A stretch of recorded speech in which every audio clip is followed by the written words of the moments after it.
Hello and welcome to Landy's Crypto Corner for Quick Take TA. Today is April 9th, 2024, and we are following up with Bitcoin today. We can see that Bitcoin has hit some of our targeted areas to the upside based off of our low side structure that was built last week and the 12-hour setup that we were talking about. Bitcoin completed the move to 69K, then the upper first standard deviation, and then it spiked the top side consolidation there and even passed it to the upper second standard deviation on the daily. Now that has completed and Bitcoin is now pulled back to this $69,000 November of 2021 all-time high. So where does Bitcoin go from here? Well, right now you've heard a whole lot about this, this wedge that's building, this triangle that's building, and then you're going to see a lot of like, well, it's the retest. I'm not a pattern trader. Most pattern traders get wrecked. There are a few good ones out there. If you prefer pattern trading, great. But Bitcoin's in a range. Right now, it's in a range between the upper second standard deviation on the daily and the lower second standard deviation. Now, that is coming in at 72,900, almost $73,000 by the close open all-time high here. And if Bitcoin can get above there, it needs to close above the upper second standard deviation and get a closure above the all-time high at that 73,835.57 up there to get confirmed re-expansion to the upside after this consolidation here. Now, if Bitcoin were to head down and start breaking down below $69,000 and lose the basis band on any kind of lower term time frame, I would start looking at this wick low from yesterday's candle coming in at 68,200 as the area to watch on like a 4 or 6 hour. You could move to lower term time frames, but in terms of closures, if I do start seeing closures down there, I would begin to target down to the lower first if it wasn't already in progress on those lower term time frames to around 66,500 to the actual support down here on the low side of this zone at the April of 2021 monthly swing high at $65,000. So basically a big zone between 65 and 66,500. Below there, Bitcoin can wick down and still be safe. You can see the lower second standard deviation is right here, right around the prior higher low on the daily. And if Bitcoin did spike it and run those lows, it's perfectly fine. Where the problems come in for the bulls is if we do start to see closures below there. Now, this is currently coming in at 64,250 or so. That's right around the wick low here at 64,500.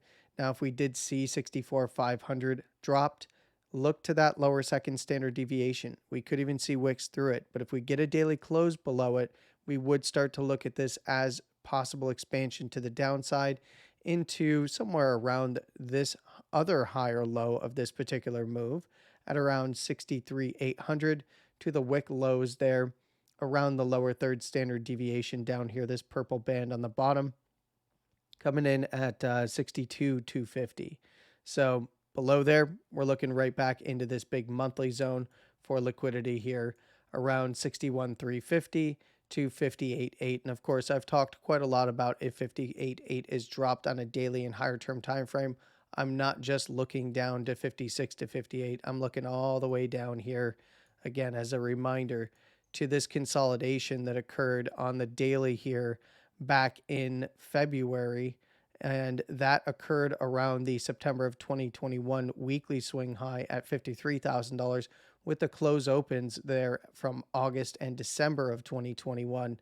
So those were close open highs that were put in. And Bitcoin based off of that area after getting the initial rejection at that September swing high at 53. This is generally where I would be looking if Bitcoin did break down from 58.8 at any point. Now, of course, Bitcoin's very far away from that at this current moment. And we will likely, if Bitcoin were to start even heading that way, we'll likely have a video up and or I will be live streaming to update you on my thoughts about it.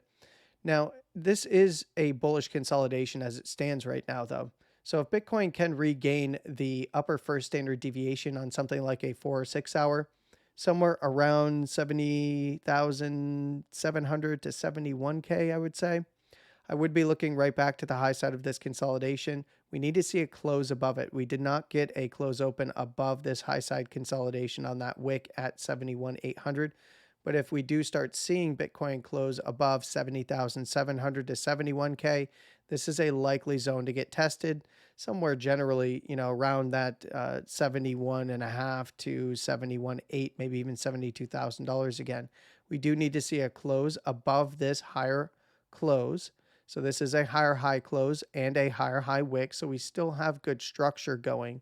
So the swing high was higher. The close was also higher. And as long as Bitcoin is holding this last low around that 64,500 to $65,000, this is bullish. Now, if Bitcoin can regain that upper first, in general, I'd be looking there at around that 71.8 to 72 again, right back to this current high from the candle on Monday, coming in around that $73,000 zone. And of course, if we see closures above there, as I mentioned earlier, I need to see closes above the all-time high now at 73,835 for expansion to the upside, confirmed expansion. And we can pull a quick fib here locally from the move down. And this isn't going to be the lowest low swing to that. This is actually the proper swing chart, but if you want to take this swing to this swing, it's not going to matter really that much. Now, if we did see the all-time high breached, first place I would look for primary resistance is at the upper third at $75,000 to the 1272, coming in just under $78,000, kind of giving us a range around $75,000 to $78,000. If Bitcoin does start to close dailies or 12 hours above 78, I would be looking at this zone between the 1272 and the 1414, which is coming in at $80,000. Above there, and I'm looking mid to low 80s, somewhere around the 1618 here at 83,300 or $83,000 even. And then above there, all the way up to the 1786, around $85,000 to $86,000. Now, I wouldn't necessarily be looking for it to happen all at once. We have seen it happen all at once before, many times before. So I wouldn't be surprised if it got above the mid 80s and started to head towards the 2 spot up here and the 1888 around the deeper $80,000 to $90,000 region. But it has to meet the conditions for expansion, in particular here on the daily. Now, I do want to call your attention to a few other things before I let you go. We do have an initial, I should say, cross to the downside on Stochastic momentum. I'm not really concerned about this as long as Bitcoin is holding around $69,000 and it's holding that $65,000 higher low structure. If that does start to break down, then this becomes more relevant. But I would be aware of where this is because we do tend to see resistance around these pivots. And in this case, we did just see in the lower term timeframes, Bitcoin spike up to this pivot number here at around 69,360 to 69,4. If Bitcoin can trade and close a candle above there, that would hold off a fully confirmed cross to the downside. So a momentum shift on the Stochastic, but we don't yet have a momentum shift on the daily. So keep that in mind. The other thing that I do want to check up on here is the RSI. Just kind of floating in the mid zone here. If it did head back down, be aware of the higher low structure. So the last higher low that was put in. If Bitcoin were to get there, we can actually get the number for that. So this is going to be, excuse me, give me 1 second here. So I do want to get the RSI read for that 47. So we would need to see a low put in above there. If Bitcoin did head down, we can see that there is the possibility if Bitcoin does put in a high here today, which, by the way, let's talk about that for just a moment. If Bitcoin closes basically anywhere here or lower, it will put in not just a swing high up here at $73,000, but it will also confirm a closing high on any closes below the Sunday open, which is coming in at 68,920. So keep that in mind. That's more corrective than not, but it is a regular drive of bearish divergence, which, in general, if the basis is broken, we're looking down to somewhere between the lower first and the primary supports, which would be that higher low structure. So keep that in mind, as it would be something to watch for. I would rather see multiple drives to really be looking much lower than that, but just keep it in mind. this RSI read would have to be around what did I say, 46? Let's go ahead and do that. Yeah, 48 is where it would have to come in. Let's see if that would be structurally sound if we were to see it dive down to that kind of a read. So we'll go with the bearish control zone. We'll just move it up to a 48 instead of a 38 so we can get the number. And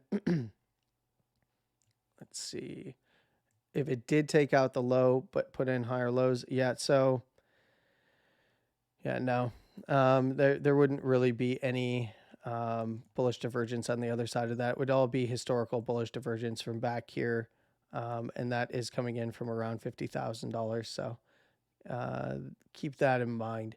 There would be the possibility on some of these other lows, but this is all continuation drives anyway. We need to see regular bullish divergence develop, and as it stands right now, that isn't quite available and is at risk of possibly putting in a bearish divergence on the other side of it. So not too much more to say on that. Above 69,000, dips below are fine. Looking good. Could try back up. We start seeing around the basis band again, around 68,500, and specifically yesterday's wick low around 68.2 dropped.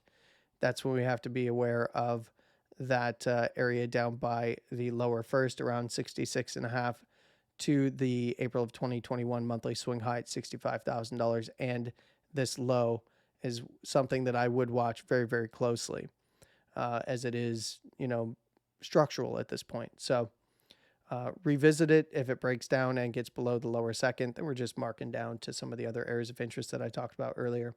I'll leave it there for you. You have a wonderful morning, afternoon, and evening, no matter where you are in the world. Please trade safe. And of course, as always, stay safe. Landy out.